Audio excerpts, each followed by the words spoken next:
चार लिगामेंट्स और mid joints है ना। Knee joint is also known as knee joint.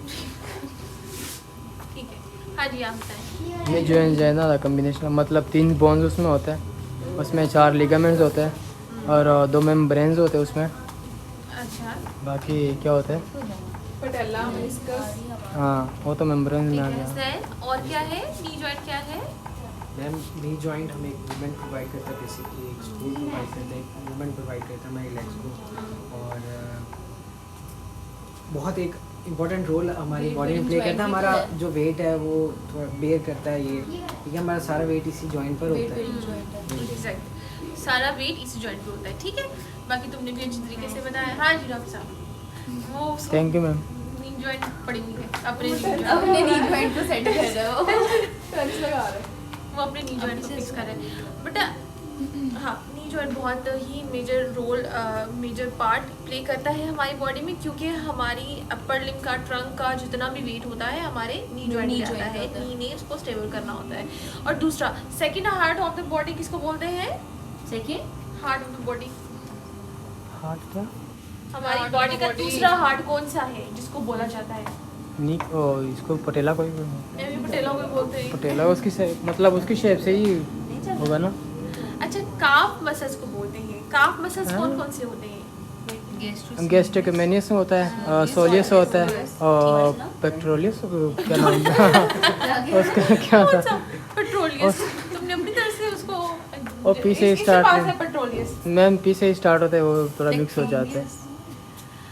बेटा जो काफ मसल्स में आते हैं ना, सोलिस और गैस्ट्रोग्लीनियस, ठीक है, और इसमें ये आपका जो है ना second heart of the body इसको बोलते हैं, आपके काफ मसल्स को। ठीक है, heart of the body, second heart of the body, क्योंकि इसमें क्या होता है, इसने हार्ट की तरह ही पंप करना होता है, नीचे से सर्कुलेशन ब्लड की ऊपर की तरफ लेकर आनी होती है। ठीक है, जैसे हमारा ब्लड पंप करता है, इसने भी पंप करना होता है। ठीक है, और अब अगर हम काफ मसल्स की इंसर्शन, ओरिजिन वगैरह देखें तो इसकी ओरिजिन, इसकी जो टेंडन है वो कहाँ पे जाके लगते हैं, मतलब ओरिजिनेट या फिक्स। एक तो आपके एंकल पे है, एक एंकल पे लगता है। एंकल है, वो पाम सारे आ जाते हैं। तो लेकिन जो स्टार्टिंग वाले होंगे वो कहाँ होंगे? आपके ओरिजिन जो है काफ मसल्स का, आपके वो उसके साथ होता है, आपके है ना नी टिल्ट के पोस्टीरियर नी। ठीक है, तो यहाँ से आपकी जो है वो निकलते हैं, लगते हैं। मेन मैंने डीप में नहीं जा रही, सुपरफिशियल मसल पे फोकस कर रहे हैं। अच्छा, अब नी जॉइंट क्या है? आप इसमें कितनी कौन कौन सी हड्डियाँ हैं, जरा मुझे बताओ। हड्डियाँ हैं, फीमर है, टिबिया। अच्छा जी, फेमर है, ठीक है, टिबिया फिबुला स्कैपुला भी होता है, और फिबुला भी है। ह्यूमरस भी होता है, स्कैपुला वो नी जॉइंट के अंदर दिया है। ह्यूमरस भी होता है, ह्यूमरस भी दिया है। रेडियस है। अच्छा ओके, ये है पेटेला। ओके ठीक है, हो गया क्लियर, ये हमारा नी जॉइंट है। अब इसमें अब हम जो आज डिस्कस करेंगे कि इसमें कौन कौन सी पैथोलॉजिकल कंडीशंस आती हैं, कौन कौन से मसले आते हैं, उनको हम लोग किस तरीके से डायग्नोज करते हैं, उनको किस तरीके से ट्रीट करते हैं। ठीक है, चलो वन बाय वन तुम लोगों ने बताना है कि तुम लोगों ने किस किस मसलों के साथ अपने पेशेंट देखे हैं, इसमें कौन कौन से प्रोसेस की वजह से बोन लॉस का होता है, जिस ठीक वजह से है। वेट को नहीं बेयर कर सकते। अच्छा, अब हमने इसमें कॉजेज में बताना है नी जॉइंट पेन क्यों होता है, उसकी डिफॉर्मिटी क्यों होती है, उसके कॉजेज, इटियोलॉजी। ओबेसिटी, ठीक है, ओबेसिटी बोल दिया, ठीक है, ऑस्टियोपोरोसिस है, ऑस्टियोपोरोसिस है, ठीक है, ऑस्टियोआर्थराइटिस, रूमेटॉइड आर्थराइटिस, ऑस्टियोआर्थराइटिस है, सेप्टिक आर्थराइटिस। बेटा ये जो है ना आपकी बोन से रिलेटेड कंडीशंस हैं, ठीक है, जो आपकी बोन्स से रिलेटेड है। ये हमने पहले भी डिस्कस किया था सर्वाइकल वगैरह में, जब हमने लंबर सर्वाइकल हड्डियों से रिलेटेड जब कंडीशन पढ़ी। अच्छा, अब ये सारी आपकी आ गई, इसके अलावा मुझे बताओ, इसके अलावा कौन सी कंडीशन हो सकती हैं? Degenerative changes, ligaments injuries, accident हो सकता है, एक्सीडेंट की वजह से। अच्छा, एक्सीडेंट की वजह से फिर इसमें डैशबोर्ड इंजरी आती है, बहुत ज़्यादा ज़्यादा आ आ जाएगी, जाएगी। ठीक है। डैशबोर्ड इंजरी है, ACL है उसका अच्छा, अगर हम लोग हाँ धीरज रखो। लिगामेंटस इंजरी की बात करते हैं। ये तो लिगामेंट, अच्छा, ये जॉइंट क्या है? जॉइंट कोई भी है, उसको क्या क्या चीजें सपोर्ट करती हैं? इसमें लिगामेंट्स होता है, टेंडन्स टेंडन्स होते होते हैं, हैं, मेम्ब्रेन्स ठीक है, होते उसके अंदर एक फ्लूइड होता है, क्या कहेंगे?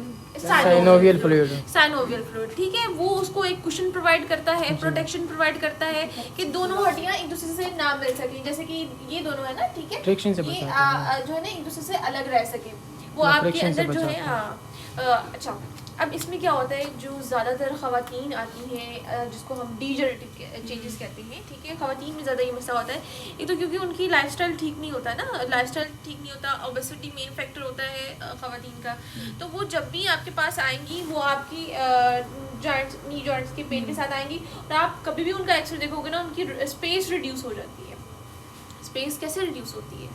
वो लिगामेंट खत्म हो जाते हैं ना, लिगामेंट खत्म हो जाते हैं, नहीं, वो- वेट तो ज़्यादा हो गया, मैंने ये सब चीज़ें बता हाँ दी। जी। साइनोवियल फ्लूइड उसका काम होने कम हो लग गया ना जाएगा। joint कम में। होने लगा, वही ठीक तो है, कह रही साइनोवियल फ्लूइड जो एक कुशन प्रोवाइड कर रहा था, जी, उसने खत्म क्या हो किया है कि अब हड्डियों को एक दूसरे के साथ जोड़ रहा है, मतलब वो एक आ रही है, उसमें इन्फ्लेमेशन आ रही है, पेन जनरेट हो रही है, क्रैकिंग साउंड्स अक्सर फीमेल कहती हैं कि हम उठती बैठती हैं, नमाज पढ़ती हैं, हम ऐसे साउंड्स को महसूस करती हैं, ठीक है। तो आपके ये साइनोवियल फ्लूइड का मेन मसला आता है, किस वजह से? तो उसमें मैम पेन तो नहीं होता, सिर्फ साउंड ही आता है। पेन होता है, पेन होता है, पेन जब नहीं फ्रिक्शन होता। होगी, हाँ, किसी फ्रिक्शन के साथ होगी, हड्डी आपकी लगेगी तो इन्फ्लेमेशन पेन होगी आपकी, तो मैंने लेकिन देखा बेटा है इसमें भी किसी स्ट्रेचेस sound आ ही जाती हैं। अब जस्ट साउंड है ना, वो आपकी नाइट्रोजन का वो बन जाता है, बबल बन जाता है, उसको उसके रप्चर को वो एक साउंड प्रोड्यूस करता है, ठीक है। वो तो चलो ठीक है, उसमें पेन नहीं है, नॉर्मल भी हम लोग भी निकाल लेते हैं, इसमें मसला नहीं है। अच्छा, जो इन्फ्लेमेशन वाली मैंने जो एक पैथोलॉजिकल कंडीशन बताई है, ये एक कंडीशन है स्पेसिफिक, ठीक है, और ये मेन कंडीशन मैं इसलिए इसमें पहले बता रही हूँ क्योंकि ये ज़्यादातर ख़वातीन इसके साथ आती हैं, ज़रूरी नहीं ख़वातीन, मेल हज़रात भी आते हैं।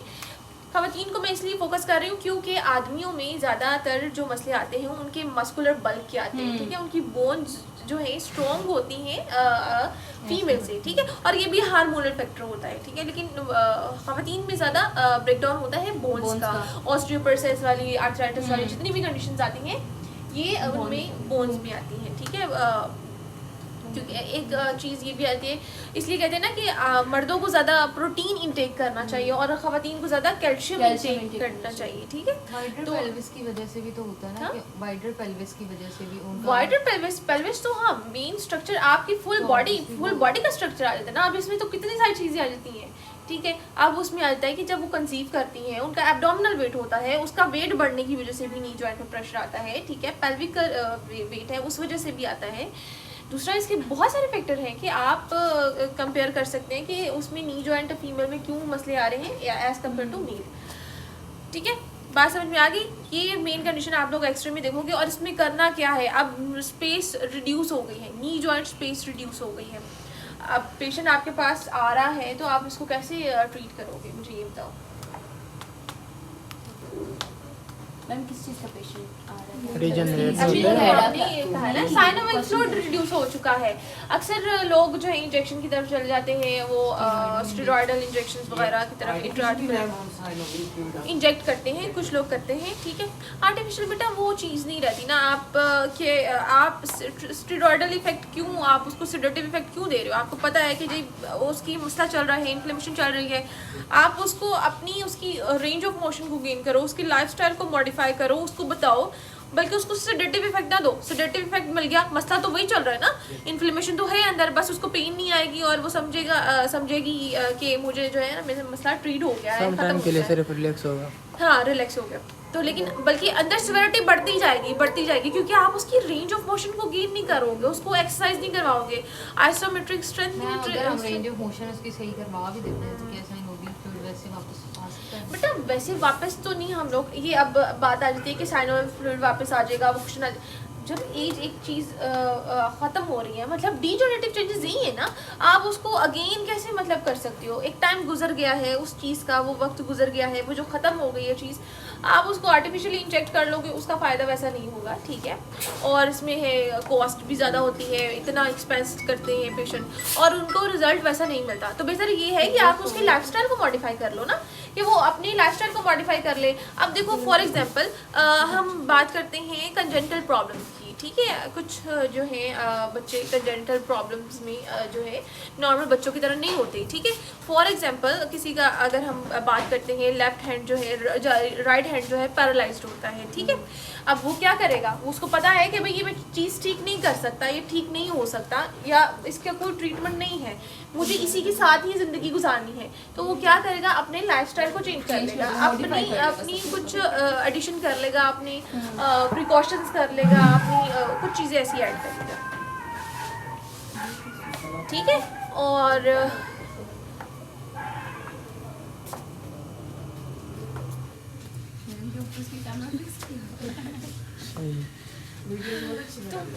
हाँ वीडियोस हाँ आज इसकी भी अच्छी इसीलिए कह रहा था शर्मा मैं तुम जरा बताओ ना। अच्छा ठीक है, बात होगी क्लियर, खत्म होगी बात कि आप उसके लाइफस्टाइल को चेंज करो। ठीक है, आप उसको बताओ कि भाई तुम्हें टाइम लगेगा इस चीज़ में, लेकिन ये तुम्हारी रिकवरी आ जाएगी। आप उसको ये बताओ, ना कि उसको एकदम से दर्द खत्म करके और बता दो कि प्लेसिबो इफेक्ट देके, खैर प्लेसिबो तो नहीं, सेडेटिव इफेक्ट देके आप ये बोल दो कि भाई आप तो ठीक हो गए हैं, अब आप जाएं जो मर्जी करें। ठीक है, ये तो फेक है ना। 6 महीने बाद फिर से दर्द निकल आएगा, फिर से मसला निकल आएगा, तो फिर दूसरे डॉक्टर के पास जाएगा।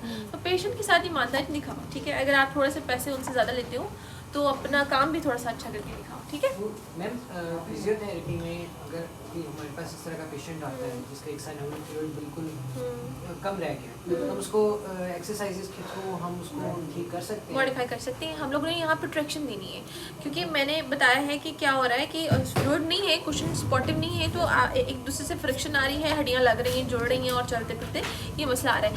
अब आप इसको एक तो इलेक्ट्रोथेरेपी के थ्रू, अपनी मैनुअल थेरेपी के थ्रू, अपनी अपनी अपनी टेक्निक्स के थ्रू, अपनी ग्लाइडिंग के थ्रू उसको मॉडिफाई कर सकते हो, उसको रिकवर कर सकते हो।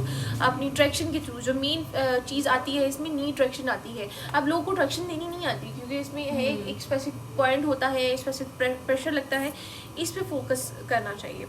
अब हम इसमें क्या क्या करेंगे? सबसे पहले इलेक्ट्रोथेरेपी में हमें टेंस लगाना है ताकि उसको सेडेटिव इफेक्ट मिले। ठीक है, उसकी नर्व कंडक्शन हो, क्योंकि सेंसेशंस है ना, सेंसेशंस ही तो पेन कॉज कर रही हैं। आप थोड़ा उनकी नर्व कंडक्शन करेंगे, टेंस के थ्रू करेंगे। उसके बाद आपने करना है कि उसके यकीनन, क्योंकि उसका ऐसा ऐसा अक्सर लोग जो नी जॉइंट के साथ आते हैं उनका कॉन्ट्रैक्चर बन जाता है, वो फुली एक्सटेंड नहीं कर पाते नी को। नी एक्सटेंशन में लिमिटेशंस होती हैं। खातिन की बात ये, ओबेसिटी मेन फैक्टर है, और उनमें जो है ट्रिगर पॉइंट्स की डेवलपमेंट बहुत ज़्यादा हो जाती है। इतने सारे ट्रिगर पॉइंट्स होते हैं नी के अराउंड, तो आप इसमें सॉफ्ट टिश्यूज़ करोगे। ठीक है, यहाँ पे आपका ऑक्यूपंक्चर का भी बड़ा अच्छा रोल आ जाता है। ठीक है, आपने ये सब कुछ करना है। आपने सॉनिक करना है, सॉनिक में आप उसकी इन्फ्लेमेशन को रिड्यूस करोगे, डीप इफेक्ट उसको प्रोवाइड करोगे।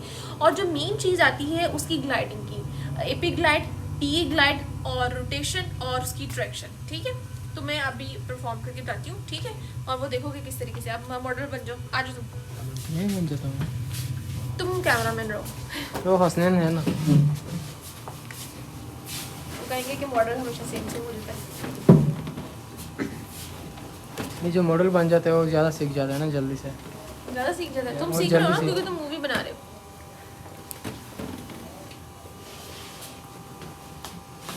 आ जाइए जनाब डॉक्टर साहब। अब नी जॉइंट तो वैसे ही मसले चल रहा है आपका। पेशेंट को कंप्लेन करते हैं कि ठीक नहीं होती ठीक। बट अक्सर जो पेशेंट आते हैं ना, वो नी जॉइंट के साथ, वो उनकी इतनी लिमिट होती है एक्सटेंशन वो कंप्लीट कर ही नहीं पाता या पाती। ठीक है, आपने क्या करना है, इसको आपने स्मॉल ग्लाइडिंग देनी है। ये इस तरीके से, इसकी भी टेंडन बहुत स्टिफ है। अगर आप मीडियल और लेटरल टेंडन देखो हैम्स का, तो इसका बहुत स्टिफ है और प्रॉपर पता चल रहा है ना कामरान। ये भी हाँ, पेन बहुत ज़्यादा है। ये इसके डाइट की अकॉर्डिंग, जेनेटिकल भी होता है, डाइट का भी होता है। इस वजह से आपने ये वाली ग्लाइडिंग उसको करवानी है। ठीक है, ये साइकिलिंग में ये आपने सबसे पहले करवानी है। आपने बाकी सब चीज़ें ऐड कर ली जैसे मैंने बताया है। ठीक है, उसके बाद आपने करना है ट्रैक्शन की बात करते हैं। ट्रैक्शन आपने किस तरीके से देनी है? ट्रैक्शन आपने इस तरीके से हाथ रखा है। ठीक है, और ये अब नीचे की तरफ क्या करना है, आपने अपने हाथ को रोटेट कर लेना है। ठीक है, प्रेशर दिया इसको, एंड प्रेशर दिया और ऐसे रोटेट कर लिया। अब इसे क्या, हाँ रोटेट ऐसे, सुपिनेशन में होता है और फिर प्रोनेशन में जाता है। हाँ सुपिनेशन में, प्रोनेशन में। अच्छा, इसके साथ आपने उसकी पटेलर ग्लाइडिंग भी करनी है। ठीक है, ये लेटरल मीडियल और सुपीरियर इंफीरियर। ठीक है, ये रोटेशन सर्कमडक्शन। ट्रैक्शन बेटा आप उसके थ्रू भी कर सकते हो, कुशन, ये रोलर कुशन के थ्रू भी कर सकते हो। ठीक है, ये देखो ऐसे हाथ रखा है। ठीक है, ये हाथ ऐसे रखा है। ओके, और ये आपकी ग्लाइडिंग आएगी। आ रही है कामरान? इसे प्रॉपर पता चलेगा कि आपकी जो दोनों बोन्स है ना, वो एक दूसरे से सेपरेट हो रही है। ठीक है, ट्रैक्शन प्रॉपर आती है। इसके साथ साथ आप कुशन रख सकते हो। ये जो है रोलर कुशन का भी बड़ा अच्छा इफेक्ट है। इसको आप कैसे करोगे? अच्छा, ये सडन नहीं करना, स्टेप बाय स्टेप हर एक चीज़ करनी है। अगर कोई एक ही दिन में सब कुछ करके बैठ जाएगा, उसको दर्द होगी। ठीक है, पेशेंट बल्कि सिवियरिटी में चला जाएगा। आपने जब कर दिया ऐसे ऐसे, उसकी रेंज गेन होगी, उसके थ्रू अब आपने इसमें रोलर कुशन को एडजस्ट कर दिया। आ रही है ट्रैक्शन? उसको पेशेंट को बोलना है कि प्रेशर लगाए। ठीक है, वो प्रेशर लगाएगा, इस तरीके से आप लोग टॉवल का रोल करके उनको बोल सकते हो, जैसे नमाज़ पढ़ने के लिए बैठते हैं, ठीक है। अपने नीज़ के नीचे दोनों के दरमियान में टॉवल रख लेना है आपने, रोलर किया हुआ, ठीक है, और प्रेशर लगाना है। इससे आपकी ऐसा ऐसा स्पेस इंक्रीज होती है। हाथ से ज़्यादा बेहतर नहीं लगती क्योंकि हम आधा प्रेशर तो इस पे लगा रहे होते हैं। हाँ, हाथ से ज़्यादा बेहतर लगती जो है। सबसे बेस्ट फ्रैक्शन होती है वो आपके हाथ की होती है, क्योंकि आधा फरमा मुझे चेयर पकड़ाओ, फरमा चेयर पकड़ाओ। अच्छा, आप सिटिंग में बता दूँ फ्रैक्शन कैसे देनी है, इंटीरियर पोस्टीरियर ग्लाइड और पोस्टीरियर इंटीरियर ग्लाइड, ठीक है। एक आपकी फ्लेक्शन गेन करेगा, एक आपकी एक्सटेंशन शोल्डर।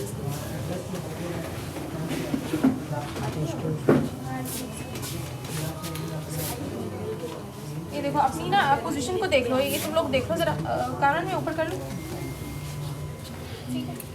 ये आपने थोड़ा सा पाँव ऊपर कर लिया अपना, ठीक है, ऐसे स्टेबल किया, फिर इसको हाई मतलब अपर लेवल पे रखना है, ठीक है। आपने पाँव नीचे की तरफ कर लिए, नीचे की तरफ मैंने ऐसे किया था ना, यहाँ से ग्रिप की थी मैंने, ठीक है, और पाँव को फिर मैंने नीचे की तरफ कर लिया। नीचे की तरफ करने के बाद ये मैंने पोस्टीरियर इंटीरियर ग्लाइड दिए, ठीक है, और फिर उसके बाद मैंने इंटीरियर पोस्टीरियर ये ग्लाइड दिए, ठीक है।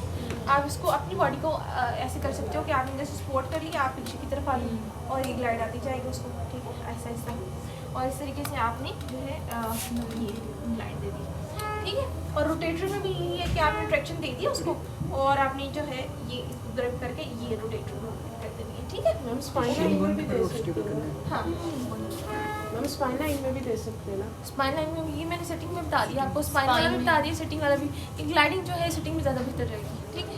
अगर स्पाइन में इजी है, जो पोस्टर आपके लिए इजी है, आपने वही अडॉप्ट करना है, क्योंकि फिजियोथेरेपिस्ट का अपना पोस्टर बड़ा मेन रोल प्ले करता है इसमें, क्योंकि अगर आप भी थक जाओगे, आपको भी कोई ना कोई मसला आ जाएगा, तो पेशेंट को फिर से रिकवर करना है, ठीक है। अब ये हमने बता दिया ये स्ट्रेचेस वगैरह का।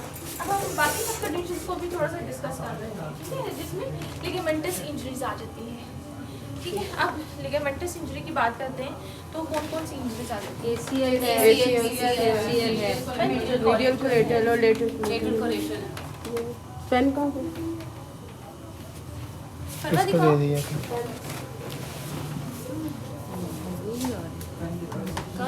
मैम ये बना रही हूँ। आइएगा अच्छे आप ही आइएगा। वीडियो बनानी है। हाँ मैम ने कट कर दिया। आगे बस एक मिनट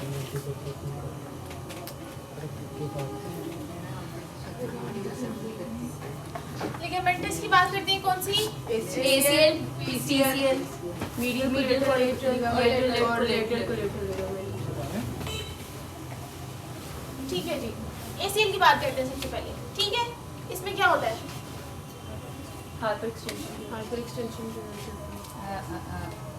और सडन सडन जेट की लॉकिंग वजह से हो सकती है। मैकेनिज्म, लॉकिंग मैकेनिज्म इसी में ही होता है क्या? पता है ACL लिगामेंट है कहाँ पे? फ्रंट पे। हाँ, इसके पटेला के नीचे है आपका ACL। ये पटेला है आपकी, वो बोन है, उसके नीचे जो आपका लिगामेंट होगा वो आपका ACL होगा, ठीक है। उसने आपकी जो है पटेला को भी स्टेबल किया है और आपकी फीमर से आपकी टिबिया फिबुला को भी अटैच किया है, ठीक है। वो एक अटैचमेंट आपको प्रोवाइड की है। इंसर्शन देख ली थी, और जब इंसर्शन इसकी भी नी की एक्सटेंशन कराता है। हाँ, नी की एक्सटेंशन करवाता है। अब इसमें क्या है कि इसने जब नी एक्सटेंड करेगी, ठीक है, ये लिगामेंट है ना, ठीक है, ये आगे की तरफ लगा है, तो ये जब इसकी हाइपर एक्सटेंशन होगी, जाहिर है उसका तो स्ट्रेच आएगा और उस वजह से क्या होगा, वो रप्चर भी हो सकता है, ठीक है। अब उसकी भी टाइप्स रहती है, 4 टाइप्स होती है, first, second, third and fourth. अब जो फोर्थ वाली होगी ना, जो लास्ट स्टेज होगी, उसमें आपने नहीं कुछ करना, क्योंकि उसको आपने सर्जन की तरफ रेकमेंड करना है। कट गया पूरा, तो आप लोग इसमें क्या करोगे, उसको तो आप सर्जरी के थ्रू उसको ठीक करोगे ना। लेकिन फर्स्ट एंड सेकंड में आपके पास चांसेस हैं कि आप उसकी रिकवरी ला सकते हो। उसमें ये मैंने पहले भी ये बताया था कि हील इंसान ने खुद ही अपने इम्यून सिस्टम नहीं करना होता है, ठीक है। आपने बस उसको एक प्रोटेक्शन सपोर्ट प्रोवाइड कर देनी होती है, ठीक है। फर्स्ट एंड सेकंड में आप लोग करोगे जो जैसे मैंने बताया, उसमें मोबिलिटी नहीं आपने उसमें करनी। सेकंड में मेरे पास पार्शियल रप्चर हो जाएगा ना। हाँ, पार्शल और कंप्लीट रप्चर लास्ट में होगा। फर्स्ट में एक्यूट आ जाएगा, माइल्ड हो जाएगा, इस तरीके से आ जाएगा। हाँ, अच्छा, इसमें क्या है, वो टाइप थर्ड वाली भी होती है, कुछ लोगों की जो है हीलिंग उसमें हो जाती है, कुछ लोगों की पॉसिबल नहीं होती। ये आपने इसको कैसे आइडेंटिफाई करना है कि उसको पेशेंट को थर्ड वाले में भेजना है या नहीं, उसकी डाइट पे, उसकी लाइफस्टाइल पे देखो कि वो सही है, बंदा करने वाला है, खुद पे फोकस कर रहा है, तो आप उस पर कोशिश करो, अदरवाइज उसको उसकी तरफ भी भेज दो, नहीं तुम जाओ। अच्छा, इसमें अब आपको क्या होगा कि पता कैसे चलेगा, आपके जो पटेला की ना मोबिलाइजेशन या ग्लाइडिंग बहुत ज़्यादा हो जाएगी। अभी स्टिफनेस महसूस होती है ना ग्लाइड करते वक्त, तो आप इतनी फ्लेक्सिबिलिटी आ जाएगी कि पटेला मतलब यहाँ हो रहा है, पता चलेगा बहुत आराम से। और कुछ लोगों में कंजेंटल भी होता है, कंजेंटल भी होता है। और कंजेंटल कैसे पता चल जाता है कि उनका बर्थ ही जो है ना पटेला की मोबिलाइजेशन या फ्लेक्सिबिलिटी बहुत ही ज़्यादा होती है, ठीक है। और आप इसको एक चीज़ की, इसमें आपने अट्रैक्शन नहीं देनी, इसमें आपने ग्लाइड वगैरह कुछ नहीं करना, इसमें आपने उसको सपोर्ट प्रोवाइड करनी है, नी सपोर्ट प्रोवाइड करनी है, और उसको इमोबिलिटी का कहना है, ज़्यादा मोबिलिटी ना करे पेशेंट, ठीक है।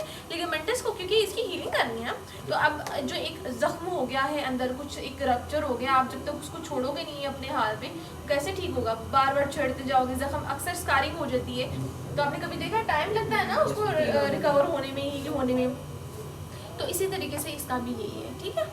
समझ में आ गई कॉन्सेप्ट, हुआ क्लियर, ठीक है। अगर हाइपर एक्सटेंशन हो रही है तो स्ट्रेच तो हमारा पोस्टीरियर क्रूशियल लिगामेंट मतलब बहुत ज़्यादा स्ट्रेच नहीं हो रहा, वहाँ पे स्ट्रेचिंग नहीं आ रही। पोस्टीरियर में कहाँ से आ रही है हाइपर एक्सटेंशन हो रही है ना ज़्यादा, बेटा, नहीं, हाइपर फ्लेक्शन में आ रही है इसका जो है हाइपर फ्लेक्शन में, आपने फ्लेक्शन ज़्यादा की है। मैंने अभी क्या बताया था कि ये लिगामेंट इंटीरियर अटैच है ना, ये नी की फ्लेक्शन हो रही है ना, ठीक है। जब इसमें जड़ की मूवमेंट आ गई है, एक्सीडेंट हो गया है, कोई रप्चर हो गया है, सडन हुआ है, तो आपकी इंटीरियर कोई फोर्स लगी है, इंटीरियर कोई ट्रोमा हुआ है, तब जाके आपका ACL रप्चर हुआ है।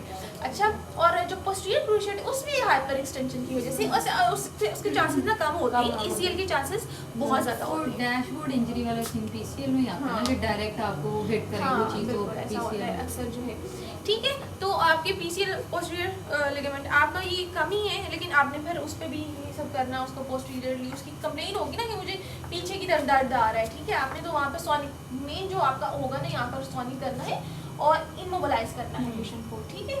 तो अक्सर लोग जो है ना, फिजियोथेरेपिस्ट भी उसमें पता नहीं कितनी टेक्निक्स करवाने पड़ जाते हैं। लिगामेंटस इंजरी है, वहाँ पे आपने कुछ नहीं करना, आप सोनिक करो, टेंस लगाओ, हॉट पिक लगाओ, इंफ्रा उसको ये इफेक्ट दो उसकी पेन को साइड करने के लिए, उसकी हीलिंग जो है वो टाइम से ही होगी। उसको एक सपोर्ट प्रोवाइड कर दो, उसको घर की प्रोटेक्शन प्रोवाइड कर दो, चलेगा कैसे, उठेगा बैठेगा किस तरीके से, ठीक है। हो गई बात की क्लियर। अच्छा, मेनिस्कल इंजरी बहुत ज़्यादा आती है, यस मैम, उसमें क्या होता है, बड़ा फोर्स, रोटेशनल फोर्स की वजह से कोई रोटेशनल फोर्स, मीडियल में इसका, लेटरल में इसका, मीडियल में क्या होगा, मीडियल में ये होगा कि पेशेंट आपका कंप्लेन करेगा मुझे इस साइड में दर्द आता है। अक्सर पेशेंट आके बोलते हैं कि मुझे इस साइड में स्पेसिफिकली दर्द आता है, अगर कुछ कहते हैं मुझे इस साइड पे आता है, तो ये लेटरल और मीडियल, ठीक है। आपने पता कर लिया जी, ये आपकी तो मेनिस्कल इंजरी चल रही है। इसके साथ साथ आपके टेस्ट भी हैं स्पेसिफिकली, फिगर ऑफ 4 करवा के, और ऊबर्स टेस्ट, काफ़ी ज़्यादा टेस्ट है। बल्कि आपका जब क्लिनिकल में आते हो ना, इतना एक्सपीरियंस होता है कि पेशेंट आपको अपनी कंप्लेन बताता है, आप उसको फ़ौरन से असेस कर लेते हो कि भाई नहीं, अब उसने पॉइंट बता दिया ना आपको कि मुझे इस पॉइंट पे दर्द है, तो आपको पता है कि यहाँ पर ये वाला लिगामेंट है और ये सारी चीज़ें चल रही हैं, ठीक है। हिस्ट्री इसलिए कहते हैं कि हिस्ट्री टेकिंग आपकी इतनी ज़्यादा ज़रूरी है, ठीक है। हुए नी जॉइंट हो गया कंप्लीट। मैम, अगर हमारा ACL या PCL में कोई है इशू है, तो हम उसको कोई एक्सरसाइजेज रिकमेंड कर सकते हैं? लिमिटेड आपने लिमिटेड क्या करवाना है। फॉर एग्जांपल अगर उसकी ACL इंजरी है, ठीक है, एक्सरसाइजेज में आपने ज़्यादा नहीं उसको बोलना, ठीक है। उसको बोलना है कि आराम से नॉर्मल ROM करें, ठीक है। और जो नहीं करनी वो उसने हाइपर एक्सटेंशन नहीं, फ्लेक्शन नहीं करनी, ठीक है, ACL में। इसी तरीके से PCL में कि हाइपर एक्सटेंशन नहीं करनी, जिसमें हम लोग अक्सर काफ के स्ट्रेचेस करते हैं, उसमें हाइपर एक्सटेंशन करते हैं ना, तो हमने इसको कॉन्ट्राइंडिकेटेड करना है यहाँ पर, ठीक है। आगे बात समझ में, तो आपकी हर एक कंडीशन में जितनी भी एक्सरसाइजेज हैं वो सब डिफरेंट होती है। कुछ लोग करते हैं ये कि मतलब हर एक कंडीशन में ये है कि वो ट्रीटमेंट प्लान स्टार्ट कर देते हैं, हालांकि वो उसके लिए कॉन्ट्रा इंडिकेटेड है, वो उसके बल्कि रिवर्स करेगा, ठीक नहीं करेगा, ठीक है। इस चीज़ पे आपने फोकस ज़्यादा रखना है। हो गई क्लियर? नी जॉइंट हो गया, खत्म हो गया। मीडियल को लेटरल मैंने वो बता दिया ना बेटा, मेनिस्कल में जो इंजरी है बेटा उसमें भी यही होगा, आपके मीडियल साइड में, लेटरल साइड में, ठीक है, लिगामेंट तो वहीं पे अटैचमेंट मिलता है उसका।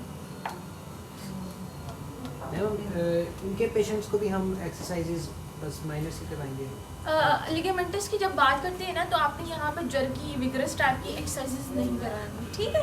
और जो उसको कर रही है, जैसे मैंने बता दी ना, पोजीशंस बता दी हैं। अब आप इसमें जैसे कि मनिस्कल इंजरी की बात, लेटरल की बात करते हो, ठीक है। अब आप उसको ये करवाओगे या फिर आप उसकी ये वाली एक्सरसाइज करवाओगे तो यहाँ पर स्ट्रेच आ रहा है ना, आप खुद भी ये पोजीशन करके देखो यहाँ पर। इवर्जन पे नहीं करवाएंगे। हाँ, ये इस पे जो मीडियल और लेटरल में इवर्जन आ जाती है, सुपिनेशन प्रोनेशन आ जाती है फुट की, ठीक है। उस पे आपने इसको करना है, ठीक है। और दूसरे वाले में पीसीएल में एसीएल में आपने ये करना है, उसकी फ्लेक्शन स्ट्रेच आ जाती है, ठीक है। होगी बात? Yes, ma'am. जॉइन हो गया।